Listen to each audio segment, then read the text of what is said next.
김소월 시인의 왕십리 많이 듣던 단어죠. 지명이기도 하고요.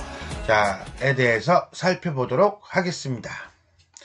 이 시는 비가 내리는 상황과 왕십리라는 지명을 통해 화자가 인식하는 한계 상황을 제시함으로써 밑줄 쫙 현실에 구속된 삶의 비애를 형상화하고 있다. 이 시에서 한 닷새 정도 내리는 비는 여정에 지친 나그네에게 쉴 수 있는 시적 상황이다. 반면 추적추적 계속 내리는 비는 여정에 방해가 되는 거추장스러운 것으로 그려진다. 자, 두 가지죠. 어떤 지친 나그네에게 쉴 수 있게 해준다는 것은 긍정일 거예요. 그죠? 하지만 가는 것을 방해하는 거니까 거추장스러운 거는 부정일 거예요. 즉 여기서 말하는 비가 긍정적 의미로 해석하느냐 부정적 의미로 해석하느냐에 따라서 그 의미와 기능, 역할이 달라질 수 있다.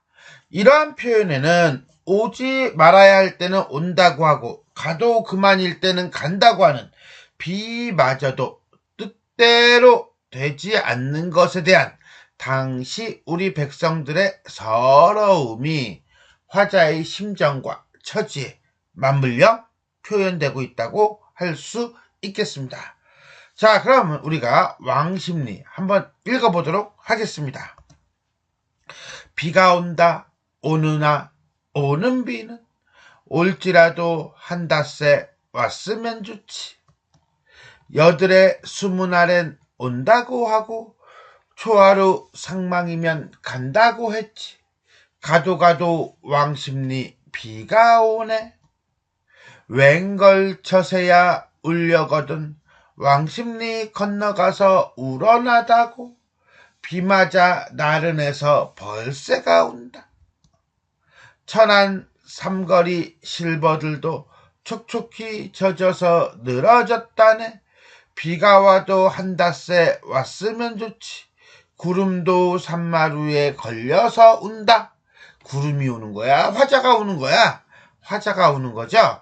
그런 점에서 본다면 객관적 상관물이라고 볼 수도 있겠네요. 어쨌거나 저쨌거나 간에 자 이렇게 우리는 시를 전체적으로 살펴봤어요.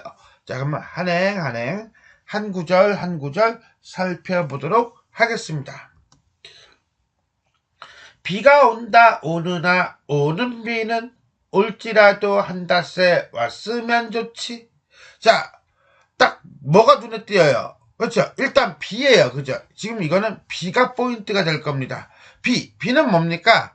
님이 떠나는 것을 막는 비가 될 수도 있고요. 아까 해제처럼 여객이 그러면 가는 길을 추적추적 방해하는 비가 될 수도 있어요. 어쨌거나 간에 두 가지가 해석이 될 수 있으니까 여기다가 따로 뺄게요.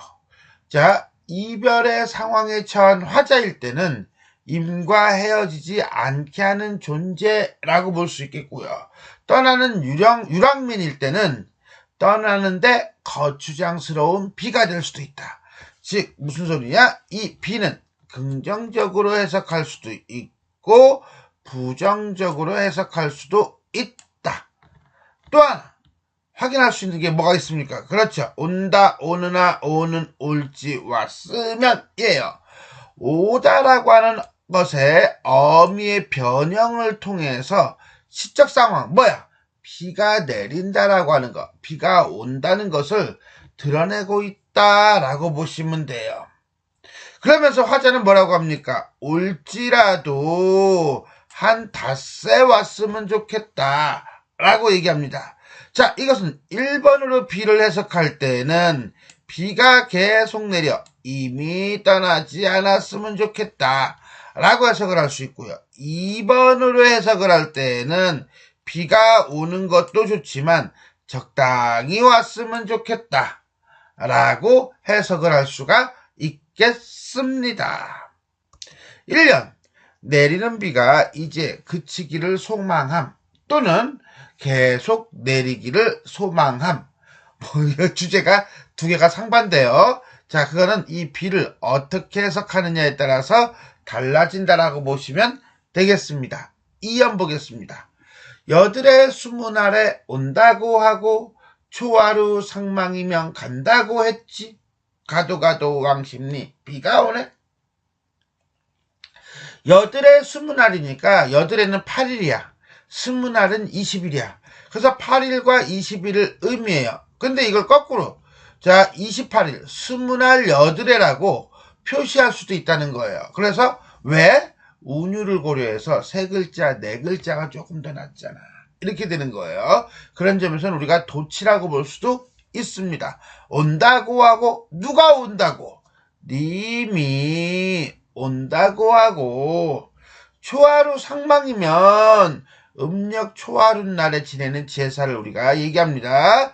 간다고 했지. 누가? 이미 간다고 했지.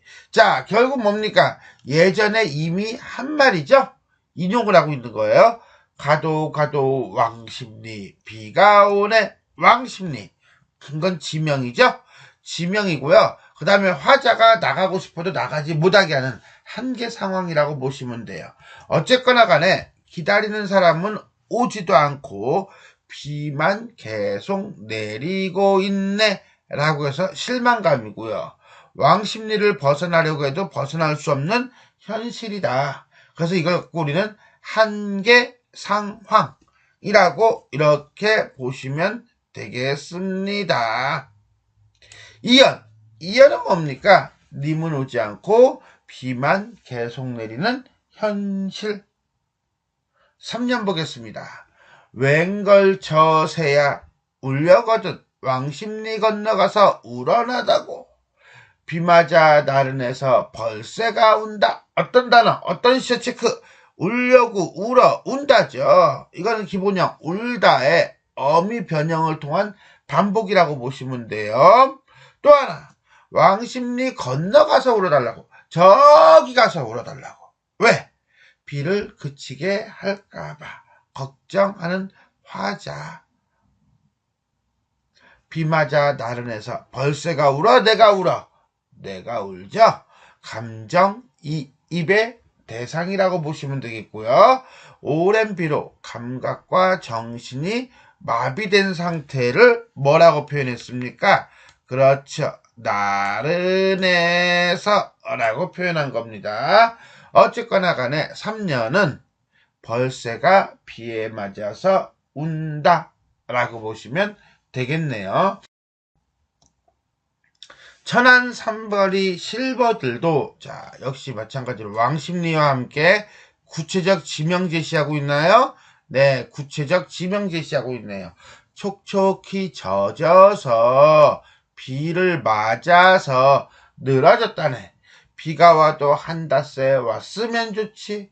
구름도 구름 뭐야 역시 마찬가지로 비를 맞아서 우는 대상이네요. 감정이입이고요.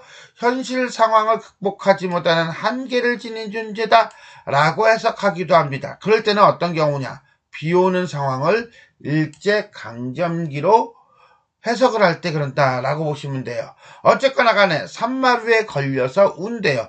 구름이 넘어가고 싶은데 어디에 걸렸어? 산마루에 걸렸어. 이게 한계 상황이 되겠습니다. 자, 전체 4연 비에 젖은 실버들과 산마루에 걸린 구름이라고 보시면 되겠네요. 자, 이렇게 해서 우리는 김소월의 왕십리 한행 살펴보았습니다.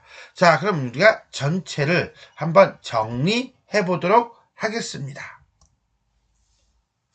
자, 애상적이고요. 민요적이다. 비 오는 날의 슬픔. 인간의 실존적 고독과 한계의식, 이 한계의식 때문에 실존적 고독이라고 하는 게 나온 겁니다. 7호조 3문보에 민요적 율격이 나타나고 있다. 이거는 김소월 내지는 김소월이 살던 당시의 시들이 가지고 있는 보편적 성격 중에 하나인데요. 운율 봅시다. 이 시는 민요의 운율을 활용하여 비 오는 날의 우울하고 찹찹한 심정을 표현한 작품이다 라고 얘기합니다. 한 구절만 예를 들어 봅시다. 비가 온다 오느나 오는 비는 비가 온다 네 글자 오느나 세 글자 오는 비는 네 글자죠. 그럼 두 개 합치면 7글자. 그 다음에 이거는 5글자인데 변형돼서 4글자. 오는 비는 올지라도 한다세 왔으면 좋지. 4글자 3글자 합쳐서 7글자. 그 다음에 왔으면 좋지 5글자. 비가 온다 오느나 오는 비는 한 덩어리 2덩어리 3덩어리. 올지라도 한다세 왔으면 좋지 한 덩어리 2덩어리 3덩어리. 그래서 7호조 3음부의 율격을 통해서 시적자의 고독감을 표현하고 있다라고 보시면서 우리가 여기서 말하는 민요의 운율이라고 하는 것은 바로 이걸 얘기한다라고 보시면 되겠습니다. 시어를 변형하여 시적 상황을 제시하고 정서를 자연물에 의탁하여 드러내고 있다. 자, 시어의 변형과 변주를 통한 상황 제시를 본다면 비가 온다 라고 할 때 온다, 오누나 여길 체크했어야겠네. 그치? 오는 올지라도 왔으면 이라고 하는 거죠. 결국 오다 라고 하는 어간에 어미가 계속 바뀌면서 오 그래요. 자, 여기만 그런가요? 아니라는 거예요. 울려거든, 려거든, 어나, 운다다. 이거는 뭐예요? 울다에서 나온 거죠. 즉, 어간 오와 우를 반복적으로 사용함으로써 운율을 형성하고 있고요. 1년은 화자가 이별의 상황에 처해 있음을 임은 오지 않고 비만 오는 거예요. 그 다음에 3년에서는 울다죠. crying. 즉 뭐예요? 화자의 정서를 드러내고 있다. 라고 볼 수가 있겠습니다. 웬걸 저 새야 울려거든 건너가서 우러나다고. 자, 여기서 새가 누굽니까? 벌새죠. 벌새가 운다. 또 천안삼거리 실버들이 축축히 젖어서 늘어졌다네. 실버들이 늘어진 거야? 내가 늘어진 거야? 화자가 늘어진 거죠. 구름이 울고 있는 거야? 화자가 우는 거야? 화자가 우는 거죠. 즉 벌새, 실버들, 구름은 비에 젖는 것을 일상으로 알고 지내는 무기력한 존재로 이별이나 식민지 현실 등으로 인해 슬픔에 빠진 화자의 감정을 간접적으로 투영한 객관적 상관물이다. 그런데 이것이 벌새가 운다와 구름이 운다라는 정서가 직접적으로 드러나기 때문에 요 둘만큼은 우리가 따로 빼서 뭐라고도 감정이입이라고도 합니다. 자, 벌새, 구름, 실버들까지 묶어버리면 객관적 상관물이 될 것이고요. 벌새와 구름만 묶어버리면은 그때는 감정이입이라고 보셔도 됩니다. 지금까지 우리는 김소월 시인의 왕십리에 대해서 살펴보았습니다. 지금까지 내용이 도움이 되셨다면 좋아요와 구독 버튼 눌러주시고요. 알람 설정 부탁드리겠습니다. 수고하셨습니다.